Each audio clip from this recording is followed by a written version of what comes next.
of these money saving challenges, the final tip is my favorite because this is the one I am on now.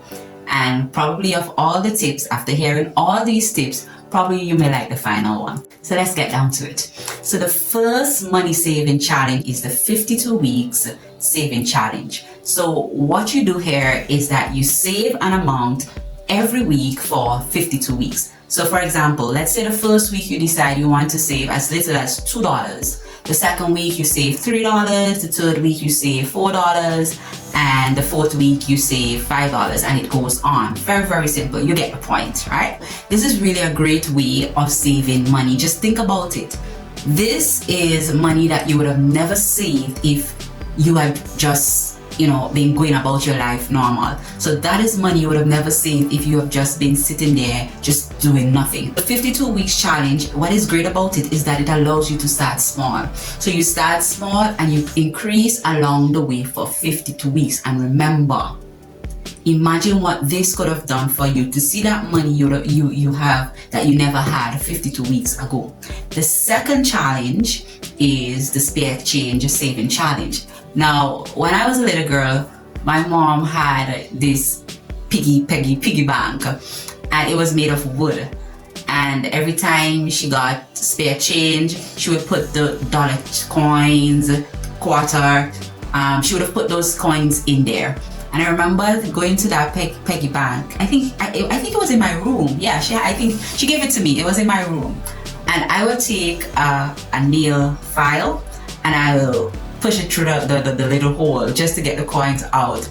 And I would use those coins. I would go, I buy ice cream, I buy snacks, I buy things for my friends. And I remember one day she went to the piggy bank and she shook it, and there wasn't much in there. She called me and she's like, "Where's all the money?" And I'm like, "I used it up." And she had no money there, and she stopped putting money in that piggy bank.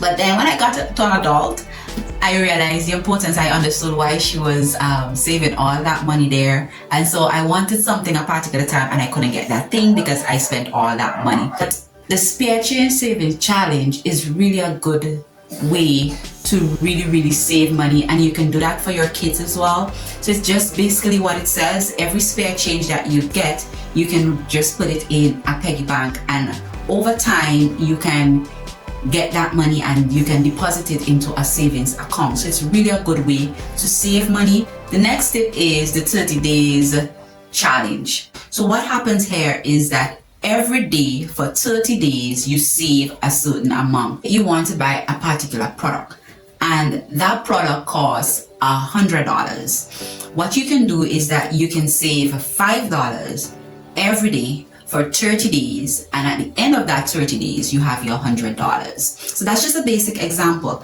but a 30 days savings challenge is basically saying to us, we save a certain amount every day for 30 days. It's really a cool way to save money, especially if you're struggling to pull out a certain amount every month to put aside. Next tip is the unsubscribe challenge. Yes, you heard me right. The unsubscribe challenge. And I think it speaks for itself.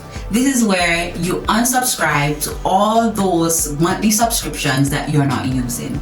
So it's like Netflix. So if you don't spend your time watching Netflix and every month that subscription is being taken out, then unsubscribe. That's money you have now that you can use for something else that you can now save. The final tip, and my favorite tip, I really love it because it has really helped me a lot, and I didn't realize I could have saved a lot with this challenge. And this is this $10 savings challenge. How this works is every time you come upon a $10, you pull it out and you save. So if I go to the grocery and I make my monthly or bi-weekly, if you do bi-weekly, I make my monthly shopping. At the end of my shopping, if there is a $10 in there, I take out that $10 and I put it in my $10 savings challenge. Now the cool thing about this is that you can adjust to suit you. Probably you're gonna start with $5 or as little as $1. That is okay. So whatever, every time you shop or whatever you do, when you open your wallet or your purse, there is $1 in there, you take that dollar and you save it if that is where you want to start. If it's a $5, every time you come upon that certain amount that you plan, you put it aside and you save it. It really is a way to teach you discipline, and it has really helped me a lot. It has really kept me in check. So every time I come upon a $10, I make my shopping, and whenever I come upon a $10, I take that out and I put it aside into my savings challenge. Yeah, so I hope these tips were valuable to you, and try one of them. It's okay to change along the way. If you're struggling to save, one of these saving challenge is definitely a great or an awesome way for you to start saving money. Remember, the key thing is to start small. So if you haven't already, subscribe, like, do all those things, and hope to see you again. Ciao!